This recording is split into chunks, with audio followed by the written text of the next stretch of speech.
Okay, so I wanted to show off things that I showed at Furry Weekend. Well, that I saw at Furry Week in Atlanta, FWA 2025.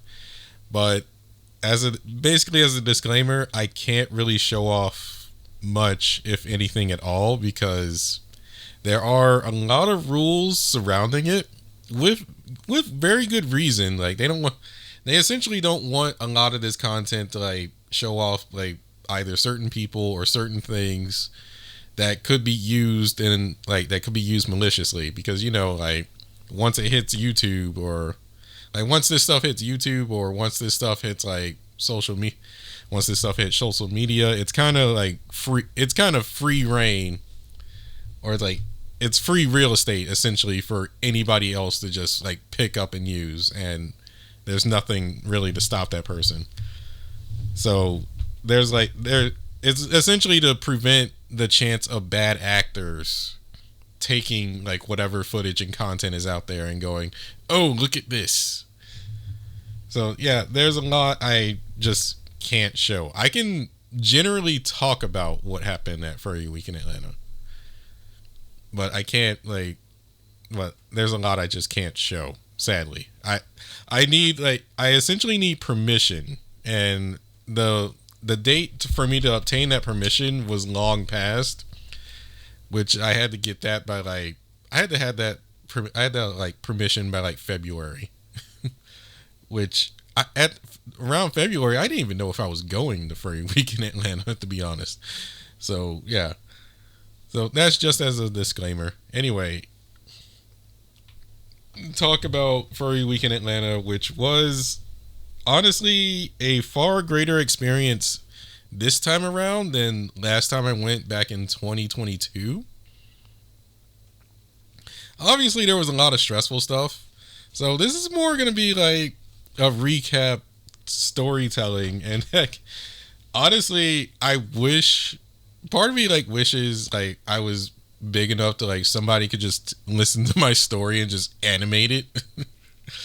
Like listen to my story and just like animate it or whatever, like animate certain parts, because this was very entertaining in many ways.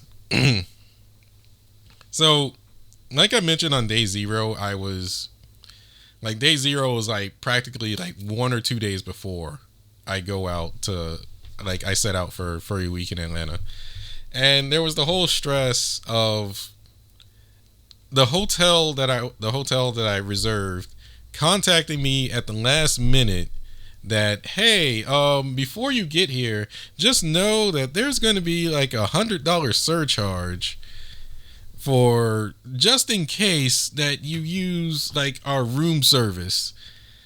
Like we just wanted to let you know that before you like check in. Like don't worry, we already took the $100 out. Like we're just letting you know. And I'm like, why didn't you tell me this when I was making the reservation?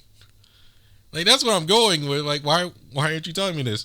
And then it also says like, oh, the check-in time is at 4 o'clock in the afternoon. Like you but like there is an early checkout, but like you have to pay for that. And I'm like, oh, I'm just like, what the, like you could have just told me this. Because honestly, in my mind, I'm thinking, because I never like really reserved a hotel before.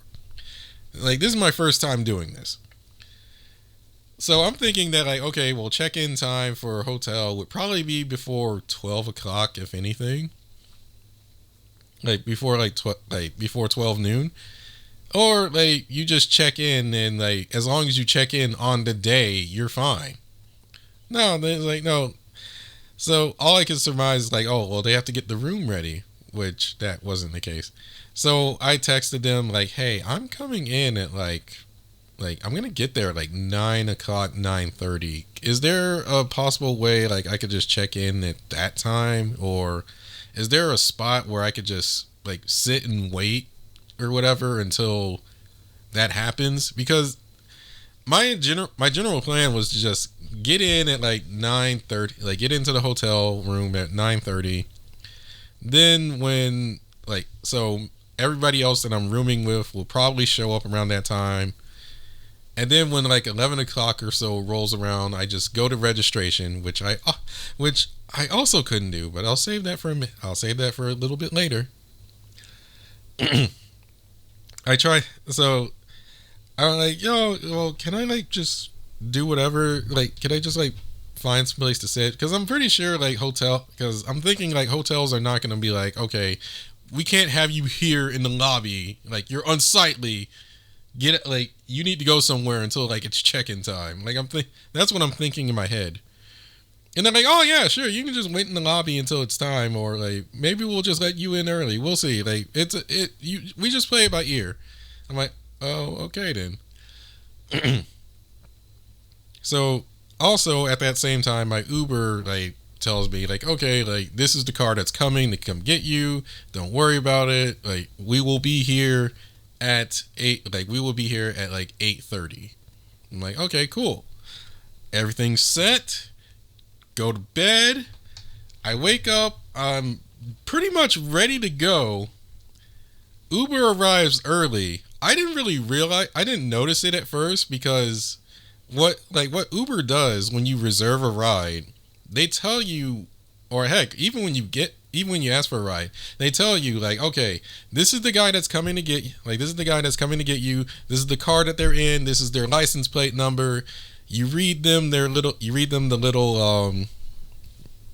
like the little code number, or like you have to check a bypass or whatever. Like, that's all you need. The wrong car showed up, or really I should say it was the right car but a different color showed up, and it was a different license plate. But it was the same guy that was set to come here. And he's just parked in front of my house. And I'm like, what the heck? Like, why is this guy parked in front of my house? Like, I have an Uber coming. Like, he's kind of in the way. And he's just like, he's kind of just standing there. And I'm like, okay, like, maybe I should go, like, I guess I should go up and ask and see what the heck's going on. And it turns out it's him. They're like, oh, yeah, Uber got the wrong car, like, got my wrong car color in, and like, and whatnot. And it's like, and for some reason they just can't change it. And I'm like, okay, I'll go with that. Which in my mind, I'm like, yeah, sure. There, like, my irrational mind should have would have set off some alarm bells, but like, hey, this could possibly be a scam or a trap, and this guy is trying to like kill you or whatever. But no, none of that happened. And it was generally a smooth trip. Like, it was generally a smooth trip to the hotel. I get to the hotel by 9 o'clock. Pretty much on time, like 9:30. They pretty much get to the hotel like 9 o'clock, 9:30. It took a little bit to find, because this is downtown, and honestly, I don't think anyone really goes downtown, and I don't really recommend anyone to go downtown unless that's your thing. Because downtown is a maze. I don't know how everyone else's like cities or downtown areas are, but it's a maze. And you're just trying to find stuff. Like, it's fine in a video game because you kind of just know where things are, and you know how to like skip over buildings or whatever just to get to that location. But having to go up and down various streets just to get to where you need to go is a pain.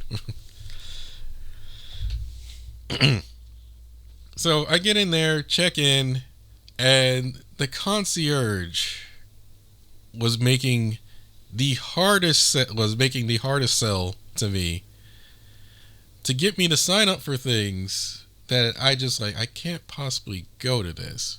But she's like, oh, hey, you want some free stuff? Like, yeah, you could like win a free trip to like any of our other locations across the country.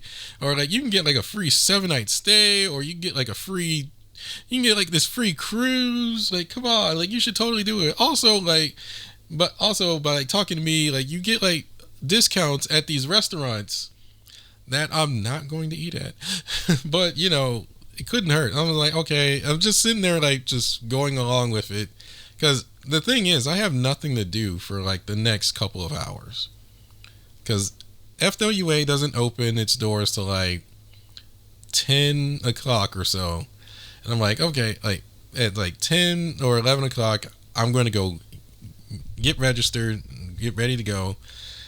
She's signing me up for like all this crap. Like apparently like this lady signed me up to go on this tour. Well, signed me and my younger sister up to go on this tour, which my sister's not with me. And she's like, oh, like you should like call your sister, like ask her if she can come, because that way like this can happen. And pretty much at the end of it, I end up out $60. Which the funny thing is like she said like, oh well, I'm giving you a rebate, so this is going to be like $0 in total.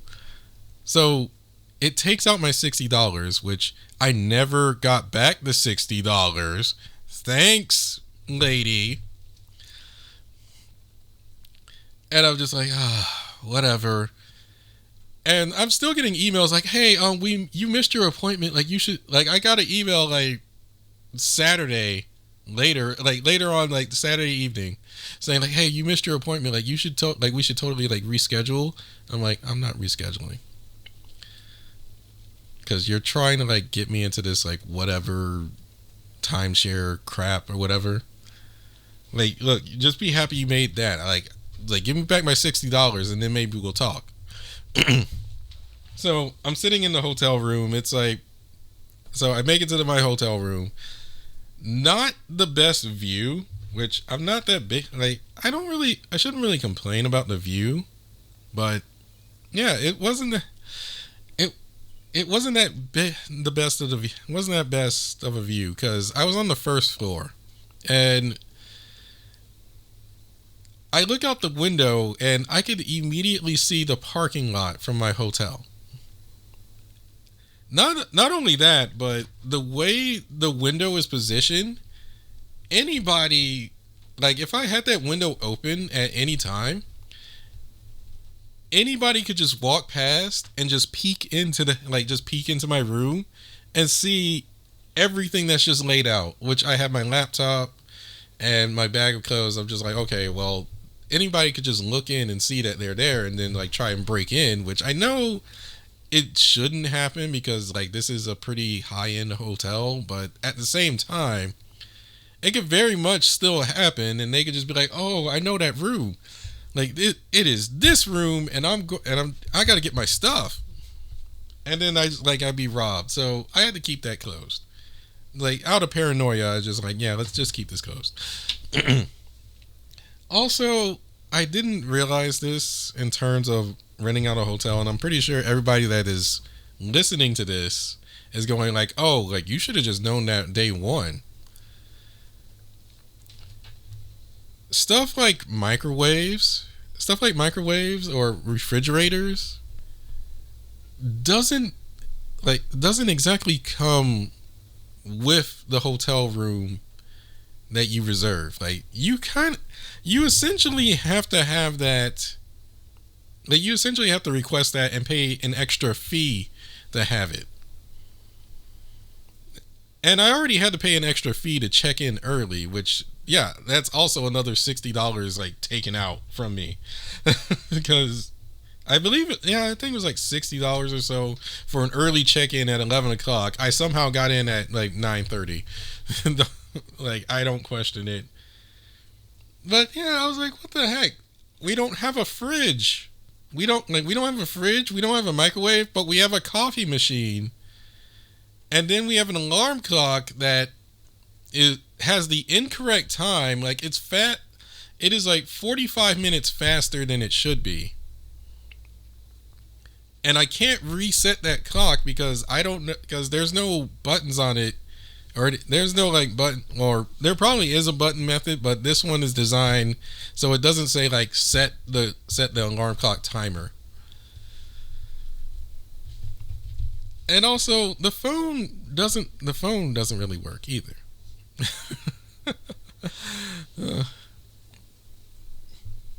It's like, I was like, and obviously the TV kind of sucks because it only got local channels, but whatever. I mean, it's just TV.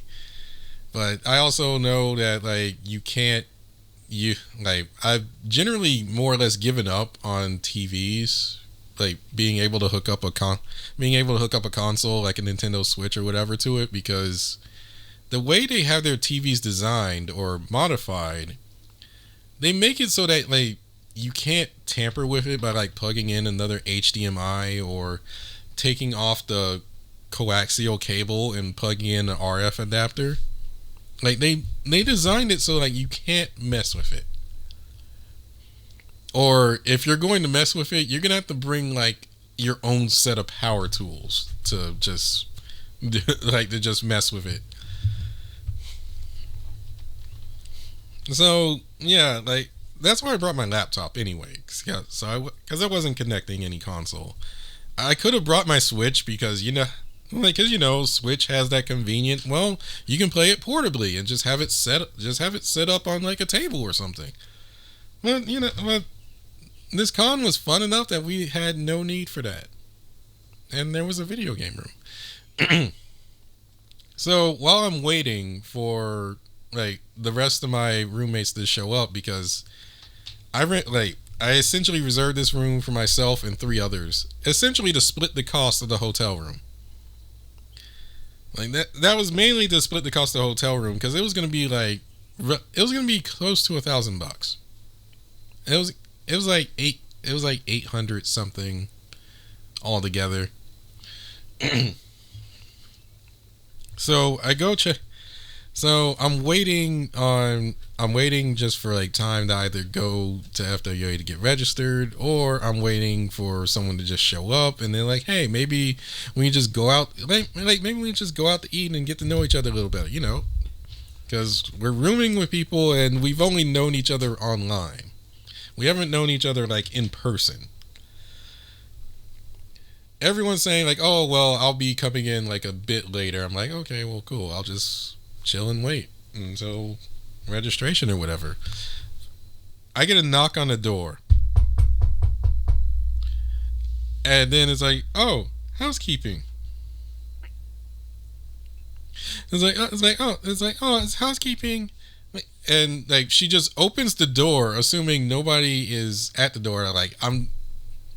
As I'm getting in motion towards it, she's like, "Oh, I didn't know anybody was here. I'm sorry. I totally apologize," and just walks off. I'm like, okay. And I'm like, okay.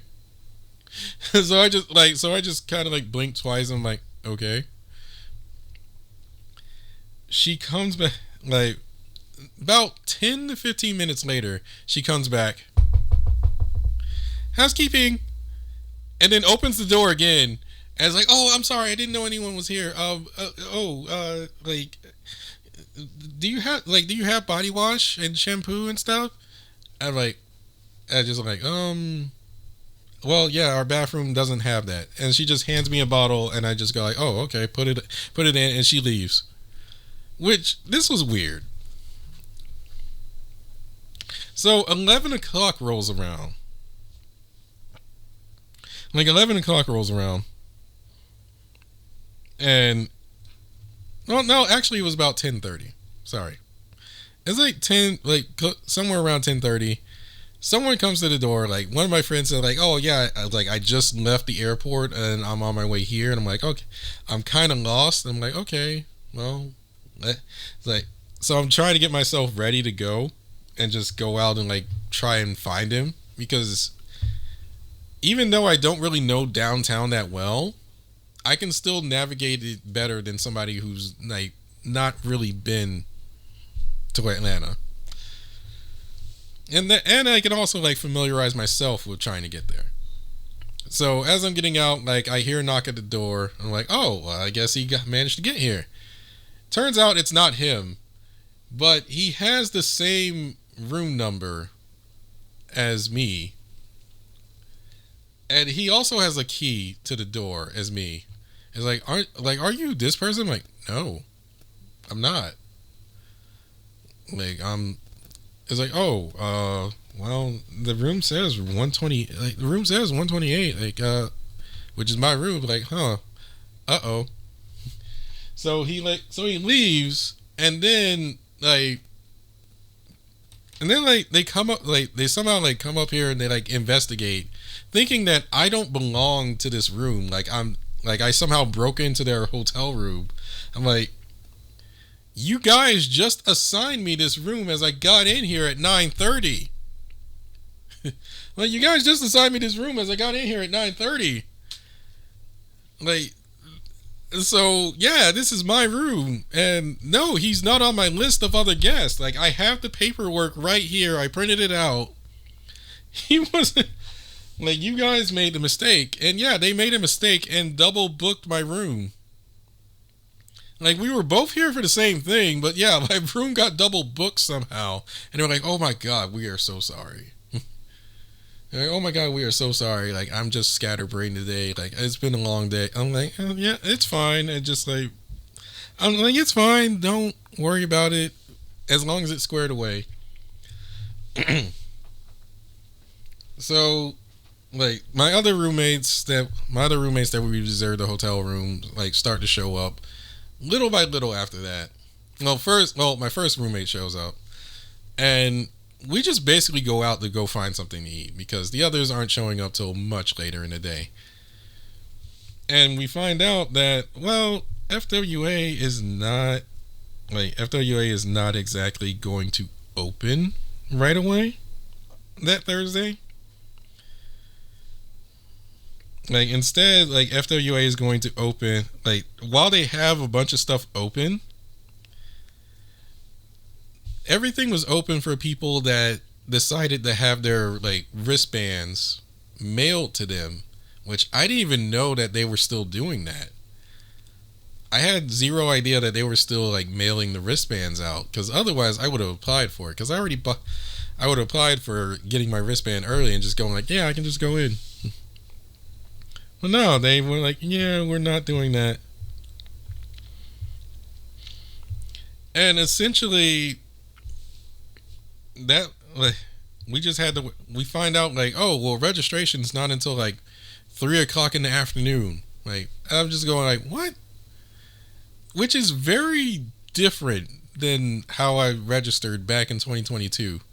Because in 2022, essentially, I didn't even, I registered practically first thing as I got in.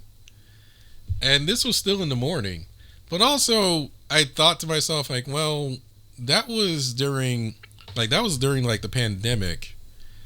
And they ran things a bit differently. Also, this was like one hotel instead of 3 hotels. So I guess things are running a bit differently this year. I don't know. So we go and get food. Everybody else shows up. We have a bit of a chat before we head out the registration. The others are like, yeah, we don't want to go. Like, registration's going to take forever. And there's like this huge line. I'm like, dude, I need my registration because, like, I got to get into these other places. And, like, I'm not going, like, I didn't just reserve the room just to do nothing at the con. So, registration pops in. It's like 3 o'clock, and this is where the term LineCon ends up coming from. And LineCon is essentially, well, we're all waiting in line to get to someplace. And boy, this was a massive line. And it just kept growing. The line started inside the line for registration started inside the building, deep inside. And I ended up outside. Like, I was more or less like right outside the building. I'm like, where's the end of the line? Like, oh, it's all the way over there. It was starting to wrap around the street. It's kind of like going to a line for like a wrestling, like to a sports event, more or less. But way longer, I feel. We were lucky, but this is where I learned the stupid thing to do is to wear my costume or fursuit. I don't have a fursuit. I have essentially a Rocket Raccoon Halloween costume that I got for Christmas one year. And I wore that. I couldn't wear the mask because the mask was more or less a piece of crap, and because I wear glasses, I can't really wear that mask anyway. But I did have the rest of the Rocket Raccoon costume. I ended up regretting wearing this thing because of how hot it was, or how much the temperature increased. While it was a nice like 75 degrees outside, which is pretty much mild, like, but it's nice enough that like I can just live outside. I can just more or less like stand outside and not complain.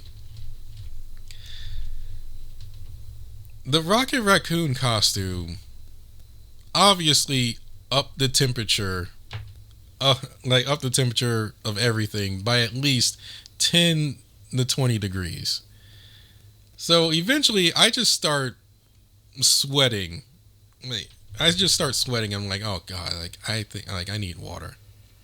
Like I need water and I don't have any. But thankfully the line is moving at a progressive rate. So it's not like a line at the DMV where you're just standing there for hours on end and you're wondering like what line to go to. The line technically was like the DMV, but it wasn't like frustrating because this line's moving. So we're good. I eventually get inside the building, get a little bit cooled off, but I'm like, I need water.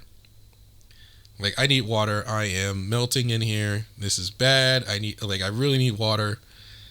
Thankfully there's a little machine that there's like one of those little machines that like dispenses water for free. I press the button for hot water.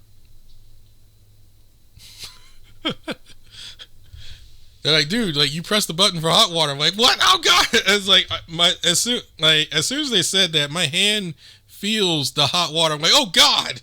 I'm like, oh my God! I'm just like, oh my God, the hot water! Like I hit hot water. Like why would you have a hot water button on this? And then someone obviously gives the comment like, sometimes I would drink hot water. I'm like, well, that's you, like not me. Like I want it cold. Oh. So yeah, standing in line, and then I discovered the other problem of wearing my Rocket Raccoon Halloween costume while getting registered, or well, for anything for that matter. There's a big problem where I can't reach my wallet because the costume doesn't have pockets. Because the way this costume is designed is pretty much like a onesie. It's pretty much like a onesie or a, what do you call those things? Or like overalls. So you just slip into it. It covers your whole body. And this one has no pockets. So because it had no pockets, I essentially wore my clothes inside. So essentially this thing is over me. I had to pull my arm into my sleeve, reach into my pocket, try my best to pull up my wallet without ripping the costume, just so I can reach my ID card and all my registration info. And then I had to hold that in my hand along with other stuff. And I'm like, okay, like this is gonna be really ridiculous if I don't do something. So I had to pull all that out, get registered, and I went like, okay, like I need a bag or something to just hold all my stuff in because this is ridiculous. Like this is not gonna like work if I wear this costume around the furry convention and whatnot. So it's either like take off the costume or find something that helps my situation. And luckily enough, there is the con store, which is right after registration for some reason. It was almost like it was a setup, and like a double setup really, because it was like, oh, well, do you want to buy from our con store? I'm like, yeah, maybe. I decided to have a look in there, like maybe there's something there. Thankfully there was I could buy a bag, which I believe this ended up costing me $30 for one of those like mesh cloth shopping bags that you can buy at that you buy for like any other grocery store or whatever. to just pack your stuff in.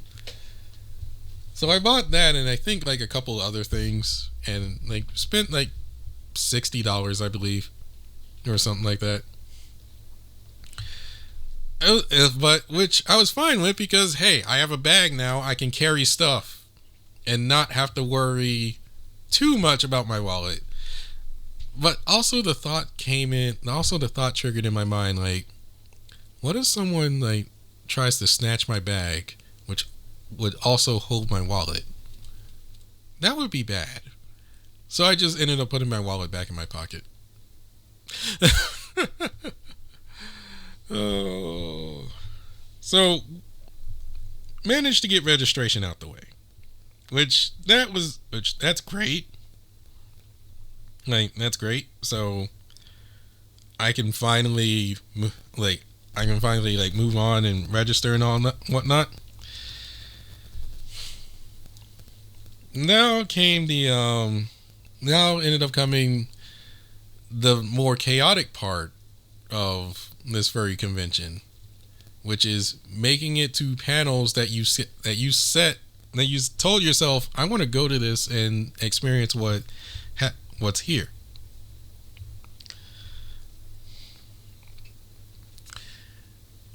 We went after the whole thing, we went and I believe we went and grabbed some food or whatever, because the thing about the food court, at least the mall or the food court or whatever that place is called, that stuff closes early.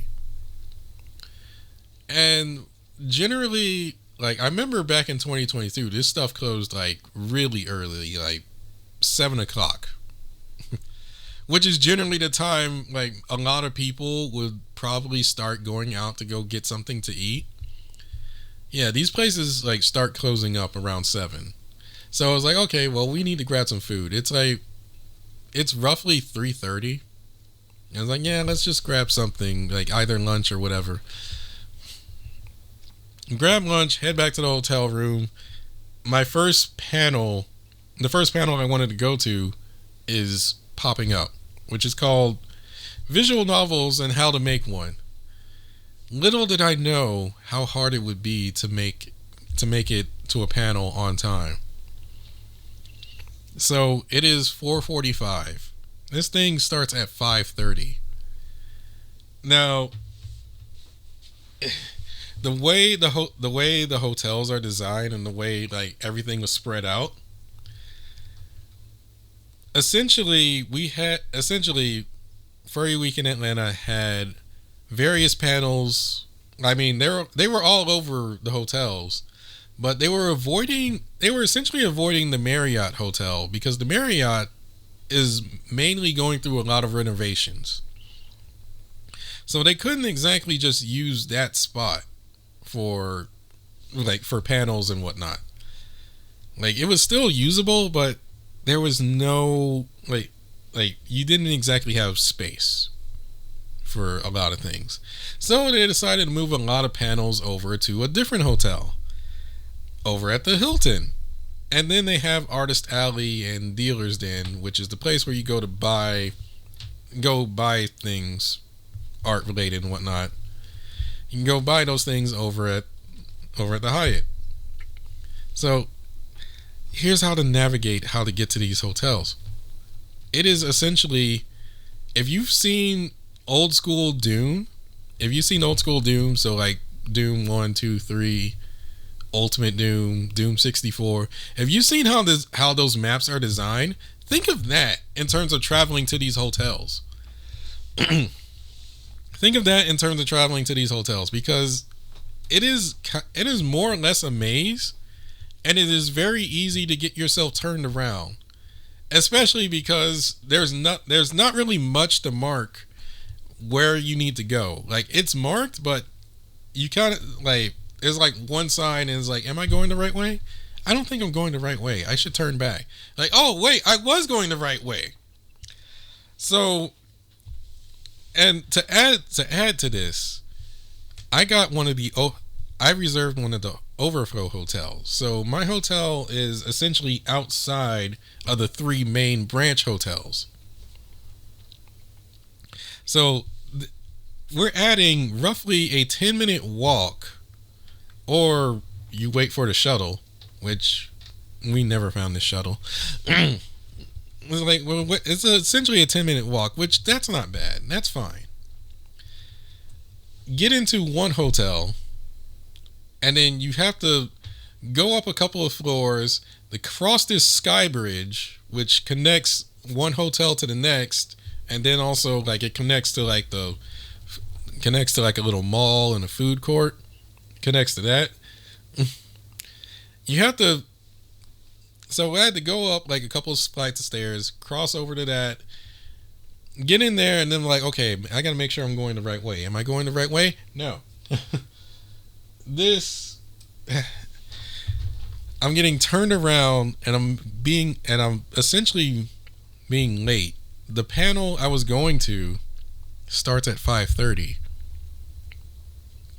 I'm crossing sky bridges, going from one hotel to the next, trying to find where this place is, getting turned around multiple times because it's like, okay, cross sky bridge, like go from the Hilton to the Marriott. It's like you got to go up these stairs first and then cross the sky bridge, and then you got to go downstairs to cross this next sky bridge to get to this hotel. But oh wait, you got turned around, you got to go back, and it just felt like. It kind of felt easier to just go from the outside and just come in. But at that same time, that wasn't feasible. By the time I make it to this visual novel panel, it is 6:20. So this panel that is an hour long, I only got the last 10 minutes of it. Which was basically the person hosting this panel going like, oh yeah, well, thank you for coming. Thank you for coming to this panel. We hope you enjoyed, and maybe you'll make a visual novel too. See ya. Yeah, that's what happened by the time I got there. This will happen many more times in the future.